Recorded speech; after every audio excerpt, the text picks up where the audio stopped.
Hello student. Anvira online classes में मैं आप सभी का स्वागत करता हूं।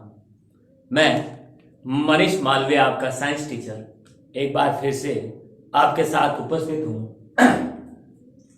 क्लास 10th का अध्याय 12 प्रमुख प्राकृतिक संसाधन को लेकर, जो इस अध्याय का हमारा 5वां वीडियो है, पार्ट 5 है, जो अपन इसमें बारे में पढ़ेंगे। अब देखिए, इस अध्याय में काफी कुछ अपन पढ़ चुके हैं और इस अध्याय के आज अंतिम पार्ट में हम हैं और आज हम इस अध्याय को बिल्कुल कंप्लीट कर लेंगे।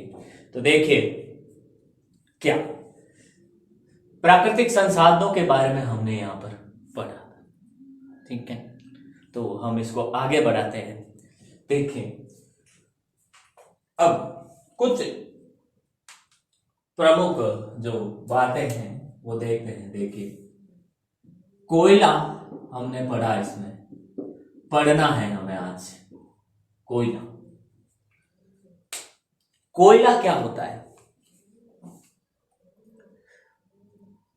प्राचीन समय में जो वनस्पति, जो जीव संपदा थी, जैव विविधता थी, जो जीव संपदा थी, जो जैव विविधता थी, उन्होंने वो क्या हो गई?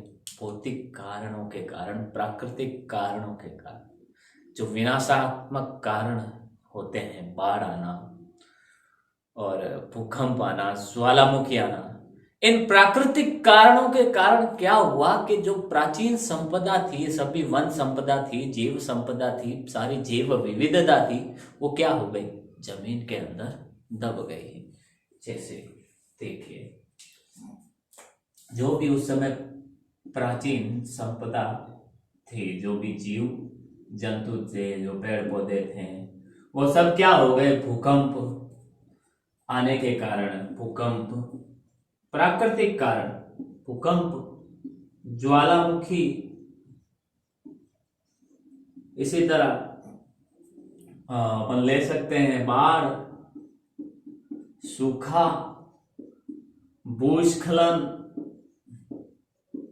ये आदि जो कारण है, इन प्राकृतिक कारणों के कारण क्या हो गए? ये सारी के सारी जो वन संपदा थी, वो कहाँ? जमीन के अंदर दब गई। यहाँ भूकंप ये चीज आई, जिसके कारण जमीन फटे हुई और सारे के सारे क्या हो गए? अंदर की तरफ दब गए हैं। कालांतर में आगे चलकर क्या हुआ? इन पर लगातार धूल मिट्टी की परतें आती गई, जिससे धूल मिट्टी की परतें बनती गई, जिससे क्या हुआ कि इन दबे हुए प्राणियों, जीव संपदा पर क्या हुआ? लगातार दाब बढ़ता गया, दाब बढ़ता गया। और जब दाब बढ़ता गया तो हम जानते हैं कि जमीन के अंदर का तापमान भी बहुत ही ज्यादा होता है, तो ताप भी बढ़ता गया, बढ़ता गया। ये जो दाब और ताप दोनों बढ़ते गए, अब इस उच्च दाब व उच्च ताप के कारण क्या हुआ? इस उच्च दाब और उच्च ताप की परिस्थितियों में इन प्रमुख जैव संपदा का जो दब गई नीचे, उनका क्या हो गया? उनका भस्मीकरण हो गया, यानी वो जल गए। लेकिन जले कैसे? पूर्ण रूप से नहीं जले, अर्ध जल गए, अर्ध रूप से जले। अर्ध रूप से जलने के कारण वो किस में बदल गए? आगे चलकर कोयले में बदल गए। सवाल आ जाए कि कोयले की निर्माण की प्रक्रिया क्या है, कोयला बनने का इतिहास क्या है, तो इस प्रकार से हुआ था। इसको मैं आपको अब वर्डों में बताता हूं कि कैसे लिखना है आपको। देखिए, ध्यान दें, कोयला क्या होता है कि प्राचीन समय में समस्त जीव संपदा व वन संपदा क्या हुई? प्राकृतिक कारणों अर्थात बाढ़,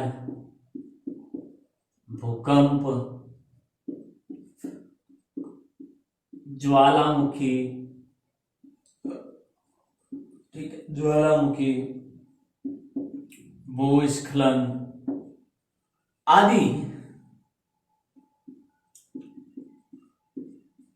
के कारण क्या हो गया, यानी प्राचीन समय में समस्त जीव संपदा वन व वन संपदा प्राकृतिक कारणों के कारण क्या हो गई, जमीन में या भूमि में दब गई, दब गई, ठीक है। हाँ,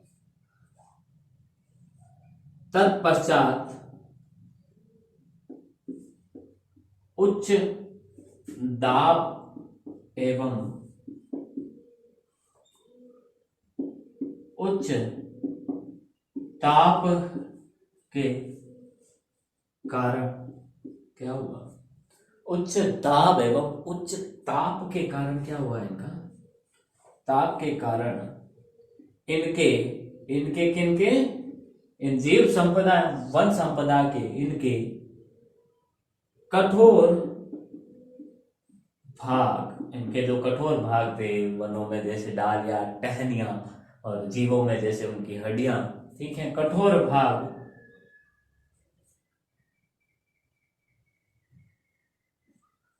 कोयले में परिवर्तित हो गए। देखिए कोयला क्या कैसे निर्माण हुआ, प्राचीन समय में समस्त जीव संपदा व वन संपदा प्राकृतिक कारणों के कारण अर्थात बाढ़, भूकंप, भूस्खलन, ज्वालामुखी, ये जो भी चीजें आई जिसके कारण क्या हो गए, सारे जीव संपदा वन संपदा क्या हो गए, जमीन के अंदर दब गए। तत्पश्चात आगे चलकर उसमें उन दबे हुए प्राणियों पर क्या हुआ, दाब बढ़ता गया, मिट्टी की परतें आती गई, दाब बढ़ता गया, और उच्च ताप, अंदर का तापमान उच्च होने के कारण, गर्म होने के कारण उन जीव संपदा के जो सारे कठोर भाग थे वो आधे जलकर किस में बदल गए, कोयले में बदल गए। और वही कोयला, वही जीव संपदा का आधा जला हुआ भाग आज हम जब जमीन खोदते हैं तो कोयले के रूप में, कोयले की खानों से निकाला जाता है, ठीक है। आगे देखिए, अब ये कोयला, ये जो कोयला है वो 4 प्रकार का होता है। उन चारों प्रकारों के नाम क्या है, देखो चारों के नाम हैं शॉर्ट तरीका ABLP, ये क्रम में ध्यान रखें आप इसको, ABLP का मतलब है, ए का मतलब एंथ्रेसाइट, कोयले का नाम है, किस्म का कोयला एंथ्रेसाइट, बी से बिटुमिनस, एल से लिग्नाइट और पी से पीट। ये 4 प्रकार के कोयले होते हैं, ठीक है। किस आधार पर इनका वर्गीकरण हुआ है, इनका वर्गीकरण हुआ है कार्बन की मात्रा के आधार पर क्या हुआ है, इनका वर्गीकरण हुआ। चारों प्रकार के कोयले में कार्बन की मात्रा कितनी है उस आधार पर इनका वर्गीकरण हुआ है। इसमें कार्बन की मात्रा 90 से 95-94% तक, इसमें लगभग 70 से 85 तक, ठीक है। इसमें 50 से 67-65 तक, और इसमें 25% से कम होती है, ठीक है।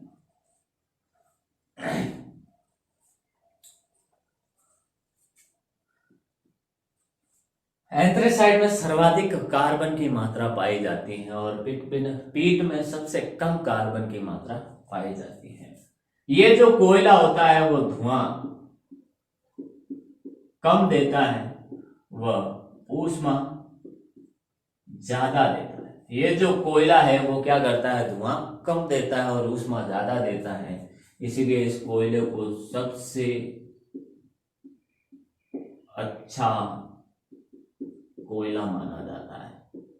इसको क्या माना जाता है? सबसे अच्छा कोयला माना जाता है। पीत बहुत अधिक मात्रा में धुआं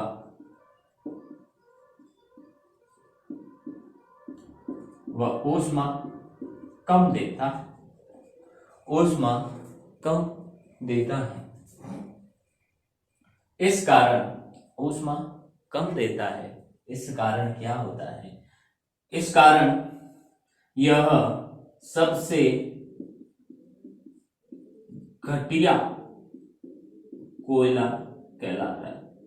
यह सबसे घटिया कोयला होता है। कौन सा? पीट। और सबसे बेहतरीन, सबसे अच्छी किस्म का जो कोयला होता है वो होता है एंथ्रेसाइट होता है। तो ये था कोयला के बारे में। इसी तरह अब हम पढ़ेंगे पेट्रोलियम पदार्थ के बारे में। ठीक है। पेट्रोलियम पदार्थ का निर्माण भी सेम इसी तरीके से होता है, सेम प्रक्रिया है। तो देखिए, अब अपन पढ़ते हैं पेट्रोलियम पदार्थ के बारे में। तो देखिए,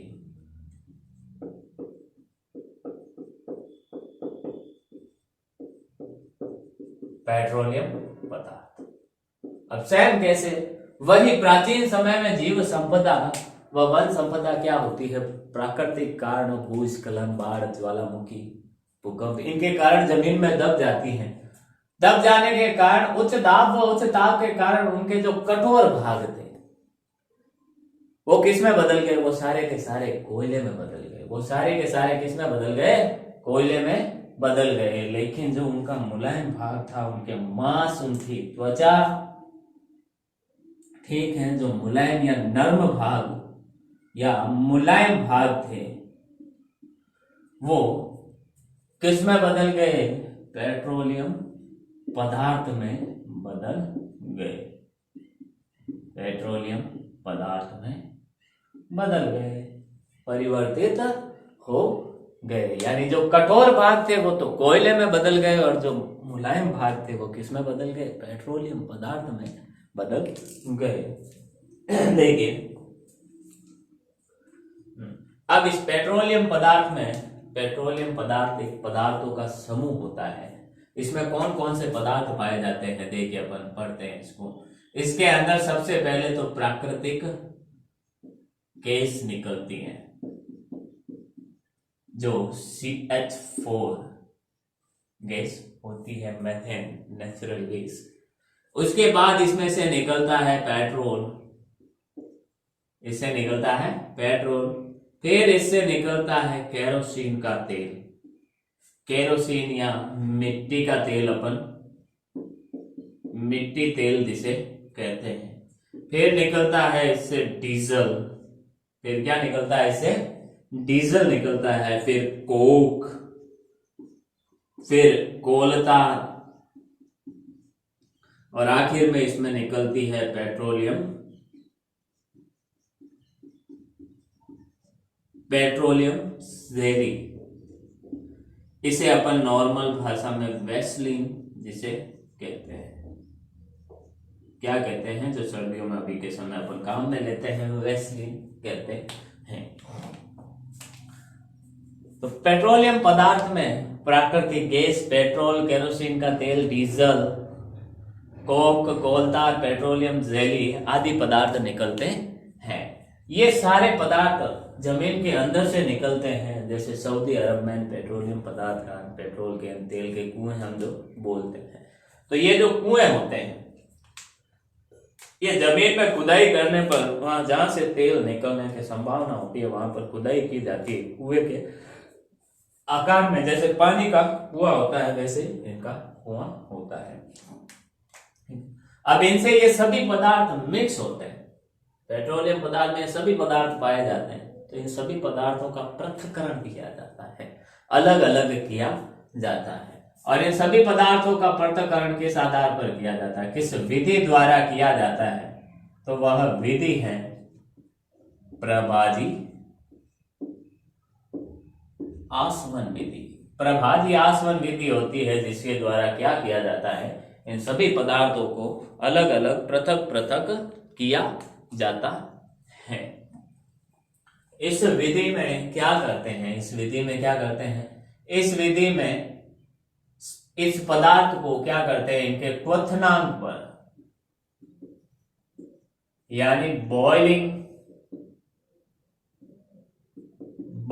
पॉइंट पर इन्हें क्या करते हैं, उबालते हैं। इनके उबलने के पॉइंट पर, उबलने के ताप पर, इन्हें ताप पर उबाला जाता है। जिसे अब इनका सबका उबलने का ताप क्या है, अलग अलग है, इनका क्वथनांक सबका अलग अलग है।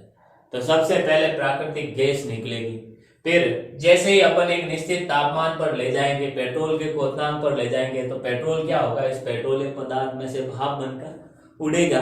भाप बनकर जैसे ही उड़ेगा, वो भाप आगे दूसरी जगह क्या कर ली जाएगी, संग्रहित कर ली जाएगी, और उस संग्रहित करके उस भाप का वापस संघनन करवाया जाता है। क्या करवाया जाता है, संघनन करवाया जाता है। और उस संघनन क्रिया में क्या होता है, वाष्प से जो पेट्रोलियम की वाष्प है वो वापस किस में बदलती है, द्रव में बदलती है, जिससे पेट्रोलियम की वाष्प वापस द्रव पेट्रोल में बदल जाती है, और इस पदार्थ से वो पेट्रोल अलग हो जाता है, जो आगे बेचकर हमारे यहाँ पेट्रोल पंप पे भेजा जाता है।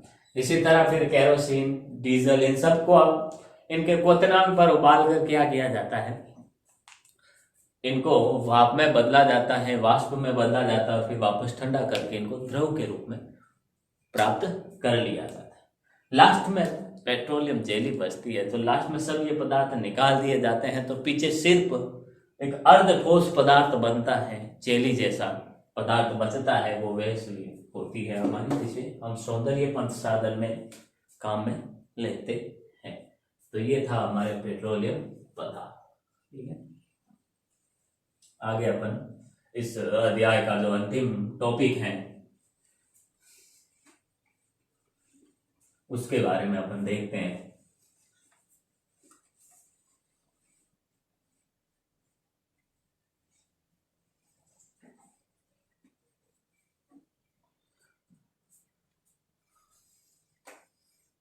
अगला हमारा आखिरी टॉपिक है इस अध्याय में, वो है चिपको आंदोलन। इस अध्याय में क्या किया है, इस टॉपिक, ये एक आंदोलन है जो पेड़ पौधों को बचाने के लिए किया गया। ठीक है, लगभग 8 साल तक ये आंदोलन चला था, देखिए। लेकिन इस आंदोलन की शुरुआत बहुत ही पहले हो चुकी थी, उसकी मैं आपको स्टोरी सुनाता हूं।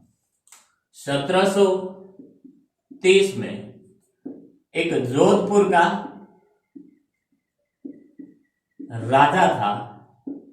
वह राजा अपना महल बनाना चाहता था।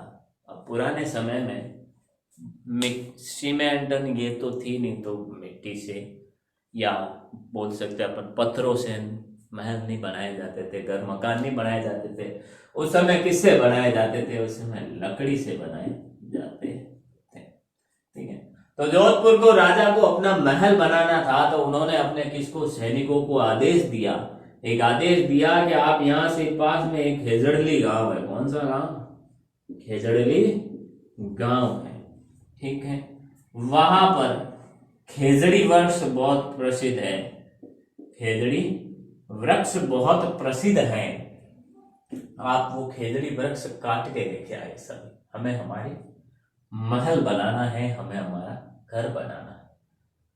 तो सैनिक गए खेजड़ली गांव में, उन्होंने देखा कि चारों तरफ उस गांव में खेजड़ी के बहुत से वृक्ष थे। ठीक है, ये खेजड़ली नाम इसका खेजड़ी वृक्ष के कारण ही पड़ा था, क्योंकि इस गांव में खेजड़ी वृक्ष पाए जाते थे, इसलिए इसको खेजड़ली गांव कहा जाता था, इसका नाम रखा गया था। सैनिक आए, खेजड़ी वृक्ष को काटने लगे, खेजड़ी वृक्ष को काटने लगे। तब उस गांव में एक महिला वीरांगना, जिसका नाम था अमृता देवी विश्नोई, अमृता देवी विश्नोई, और उनकी 3 बेटियां अपने घर में बैठी थी। उनकी 3 बेटियां अपने घर में बैठी थी, और उन्होंने ठक ठक ठक की आवाज सुनी, काटने की आवाज सुनी पेड़ पौधों की, तो वो भागे भागे आई। कहां पर आई? वो भागे भागे राजा के सैनिकों के पास आई। और उन्होंने देखा कि पेड़ों को काट रहे हैं, तो सैनिकों से जाकर बोला कि भाई पेड़ पौधों को क्यों काट रहे हो? पेड़ पौधों के बिना हमारा जीवन ही नहीं है। पेड़ पौधे हमें प्राण वायु देते हैं, बहुत कुछ चीजें देते हैं, ऑक्सीजन देते हैं, ये हरियाली लाते हैं, इनको आप मत काटो।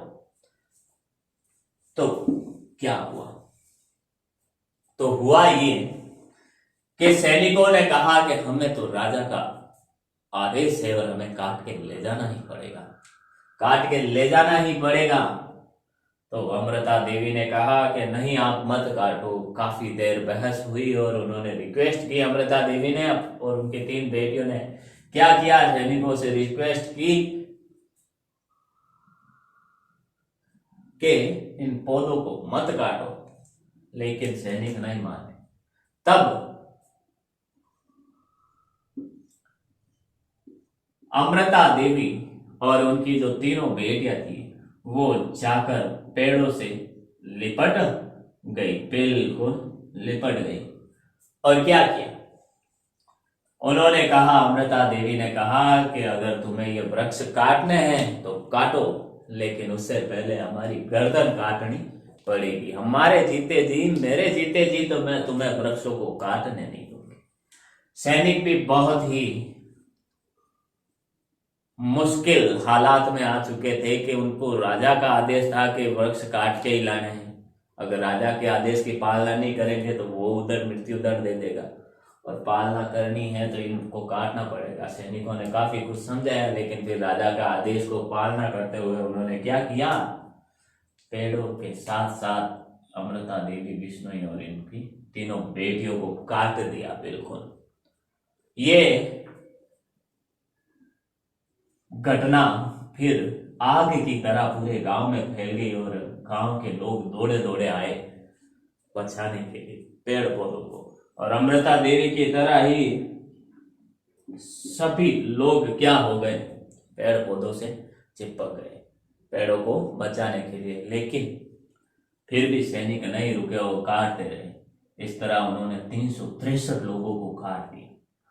363 लोगों को वृक्षों के साथ ही काट दिया। ये बात फिर पहुंची राजा तक, तो राजा को बड़ा दुख हुआ और उन्होंने अपने सैनिकों को बुलाकर वापस बुला लिया, कोई काटने नहीं दिया। तो अमृता देवी, विष्णु ने इसकी शुरुआत की थी। इसे खेजड़ली बलिदान के नाम से जाना जाता है। इस आंदोलन को खेजड़ली बलिदान के नाम से जाना जाता है। एक वृक्ष मेला भी बढ़ता है यहाँ पर, खेजड़ली गांव में वृक्ष मेला भी बढ़ता है।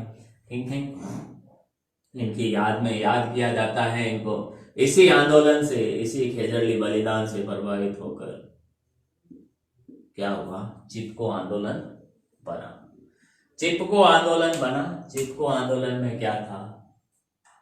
1973 में भारतीय सरकार ने, जो राज्य सरकार थी, कहाँ की? उत्तराखंड की, उत्तरांचल या उत्तराखंड की जो राज्य सरकार थी, उन्होंने आदेश दिया पहाड़ों में कि आप पहाड़ों के जाकर वृक्ष काटो। तब उस गांव के पहाड़ी लोगों ने उनका विरोध किया और इसी तरह खेजड़ली बलिदान की तरह वो भी क्या हो गए? चिपक गए पेड़ पौधों पे। जहां भी काटने को जाते वो चिपक जाते। ठीक है, तत्पश्चात इस आंदोलन को देखते हुए 8 वर्ष बाद 1981 में एक कानून बना, एक नियम बना, एक आचार संहिता बनी कि पहाड़ी इलाकों में क्या 1000 मीटर ऊंचाई पर वृक्षों को काटना मना कर दिया। बिल्कुल ही कानून बना दिया, कटाई पर सख्त मनाही कर दी। ठीक है, 1000 मीटर ऊंचाई पर, क्योंकि जैसे जैसे हम पहाड़ी पर जाते हैं वहां ऑक्सीजन की मात्रा कम होती जाती है, जैसे श्वास लेने में प्रॉब्लम होती है, कठिनाई आती है, जब श्वास नहीं ले पाते तो वहां पर मृत्यु हो सकती है। इसलिए पहाड़ी इलाकों पर वृक्षों की कटाई पर प्रतिबंध लगा दिया। उसके बाद अब अपन कुछ बात करते हैं खेजड़ी वृक्ष की, क्योंकि ये चिपको आंदोलन हो गया, खेजड़ी बलिदान हो गया। इसे थार रेगिस्तान का कल्प वृक्ष कहते हैं। इसे रेगिस्तान का कल्प वृक्ष कहते हैं। यह हमारा राज्य वृक्ष है, खेजड़ी वृक्ष जो हमारा राज्य वृक्ष है, जो 1983 में क्या हुआ था, इसे राज्य वृक्ष घोषित किया गया था राजस्थान सरकार द्वारा। क्योंकि जो ये चिपको आंदोलन हुआ, 8 वर्ष बाद कानून बना, तो सोचा कानून का अगर कोई पालन ना करे तो इनको क्या करे, अपन राज्य वृक्ष घोषित कर देते हैं ताकि ये बचे रहे। ठीक है, क्योंकि राज्य वृक्ष पर अगर कोई अतिक्रमण करता है, कोई काटने की कोशिश करता है, तो वो राष्ट्रीय धरोहर नुकसान के दायरे में आता और फिर उसके लिए कठिन कानून की कार्यवाही की जाती है। राज्य वृक्ष घोषित किया 1983 में। इसका जो वैज्ञानिक नाम है वो है प्रोसेपिस सिनरेरिया।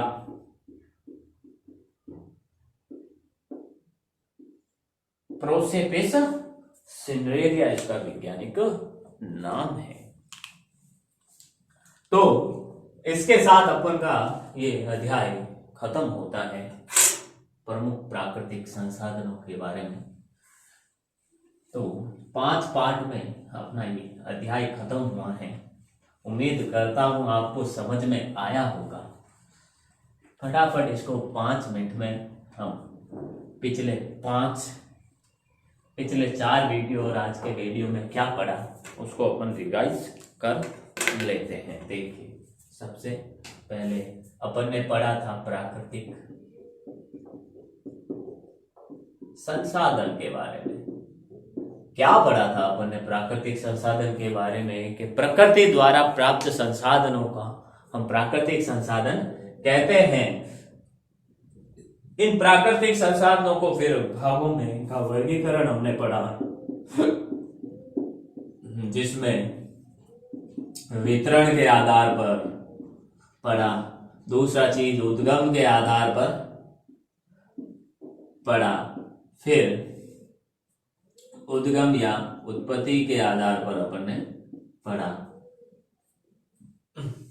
वितरण के आधार पर सर्वव्यापक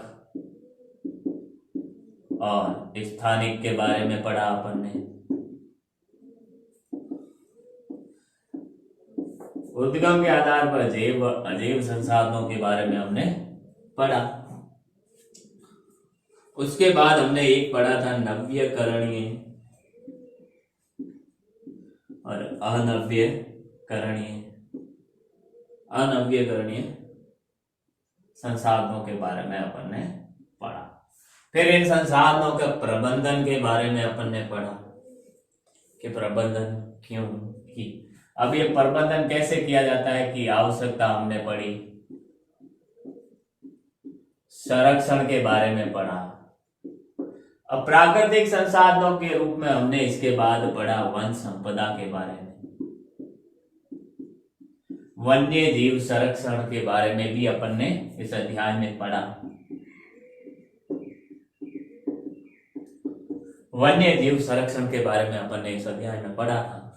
नेक्स्ट हमने पढ़ा इस अध्याय में, क्या पढ़ा अपन ने इस अध्याय में हमने पढ़ा कि हमने जल प्रबंधन के बारे में पढ़ा। उसके बाद हमने इसमें अभयारण्य, 3 इंपोर्टेंट जिनसे कुछ छोटा सवाल बनने की बहुत ही ज्यादा चांसेस है। अभयारण्य, उद्यान यानी राष्ट्रीय अभयारण्य, राष्ट्रीय उद्यान और जैव मंडल निश्चय के बारे में अपन ने पढ़ा था इसमें।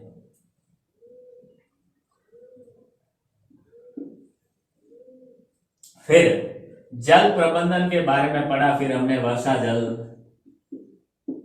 संरक्षण के बारे में पढ़ा था। संरक्षण में राजस्थान की स्वदेशी पद्धतियां, जिसमें खड़ीन, टोबा, बावड़ी, तालाब, नाडी, नाडा, नाडी, ये अपन ने पढ़ा था। उसके बाद आज हमने कोयला और पेट्रोलियम पदार्थ के बारे में पढ़ा। पेट्रोलियम पदार्थ और आखिर में हमने पढ़ा चिपको आंदोलन। आज से 2 साल पहले खेजड़ी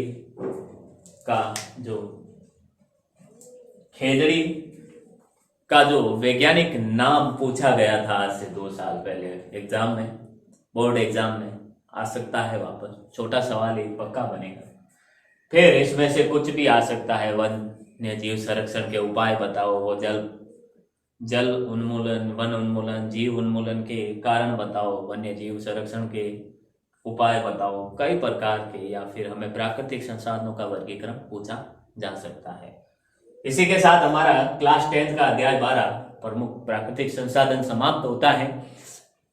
उम्मीद करता हूं आप सबको जो भी पढ़ाया है इस अध्याय में 5 वीडियो की मेहनत में आपको समझ में आया होगा, और कहीं समझ में नहीं आया तो आप मुझे कमेंट बॉक्स में बता सकते हैं, ताकि मैं आने वाली क्लास में क्या कर सकूं, आपका उन डाउट का, उन समस्याओं का मैं समाधान कर सकूं, सॉल्यूशन कर सकूं।